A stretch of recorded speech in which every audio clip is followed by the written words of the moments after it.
সমাজে উপস্থিত থাকার কথা ছিলেন। তিনি আমাদের মেহেরপুর জেলার বাংলাদেশ জাতীয়তাবাদী দলের সম্মানিত সভাপতি। তিনি হয়তো বিভিন্ন ব্যস্ততার মাঝে আমাদেরকে হয়তো একটু সময় দিতে তার বিলম্ব হয়েছে এবং হয়তো তিনি কখনো হয়তো আসতেও পারে আমাদের এই আলোচনা সভাকে সাফল্যমণ্ডিত করার জন্য।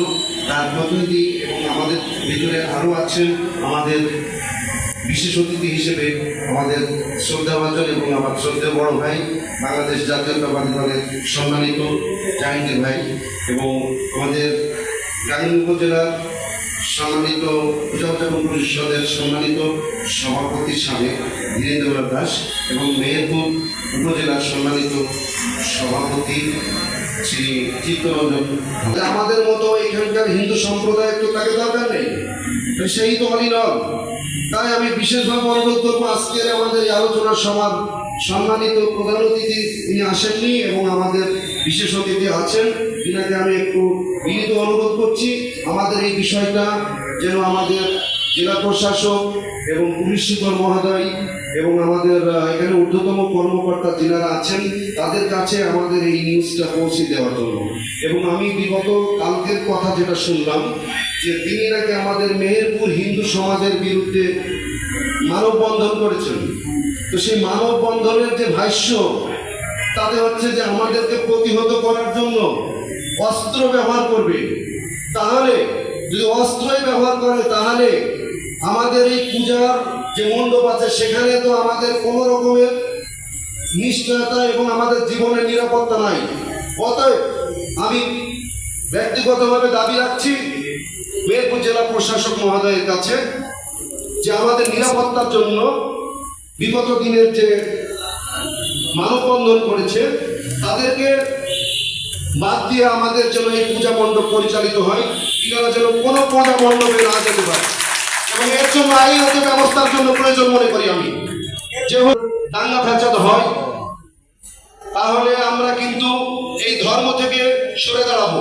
এবং আমি ব্যক্তিগতভাবে আজকে যারা এসেছেন তাদেরকে আমি সবিনয় অনুরোধ করছি, যদি আমাদের ধর্মীয় বিষয় নিয়ে যদি এরকম কোনো মানববন্ধন হয়ে থাকে আমরা আগামী কালকের থেকে কোনো জায়গায় মিটিং সিটিংয়ে যাব না এবং আমরা কোনো পূজা মণ্ডপে যাব না। ঠিক আছে? কোনো পূজা মণ্ডপের দায়িত্ব আমরা নেব না, সম্পূর্ণ দায়িত্ব অশোক নেবে, সম্পূর্ণ দায়িত্ব অশোক নেবে। এবং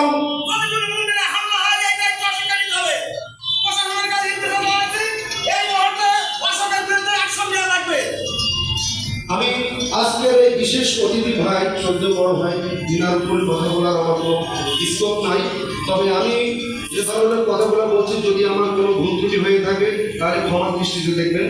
তবে আমাদের এই পূজার বিষয়টা নিয়ে আজকে বলতে হয় যে বিগত সময়ে এবং আমরা এখনো দেখে আসছি যে আমরা এমন একটি দেশে বাস করি সম্প্রদায় সম্প্রীতির দেশ, এখানে যে সম্প্রদায় ভাবি না কেন আমরা কিন্তু সকলে কাঁধে কাঁধ মিলে এই দেশে বসবাস করে আসছি। আজকে বিভিন্ন জায়গায় হয়তো বা বিভিন্ন নিরবিচ্ছিন্ন ঘটনা ঘটতে পারে, হয়তো বা কোনো না কোনো হয়তো ইস্যু থাকতে পারে, তবে আমাদের মেহেরপুর জেলাতে এরকম কিছু নাই।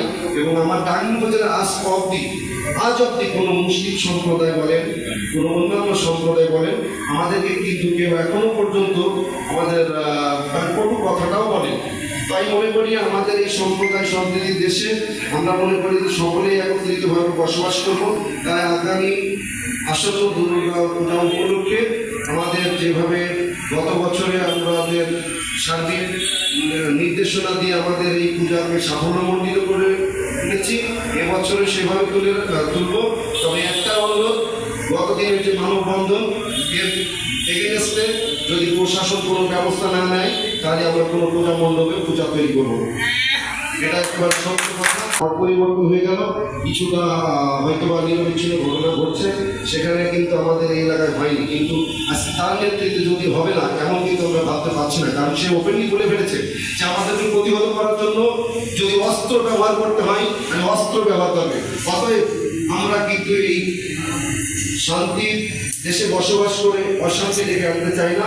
তাই এর সঠিকভাবে ব্যবস্থা নেওয়ার জন্য আমি প্রশাসন মহোদয়কে অনুরোধ করছি।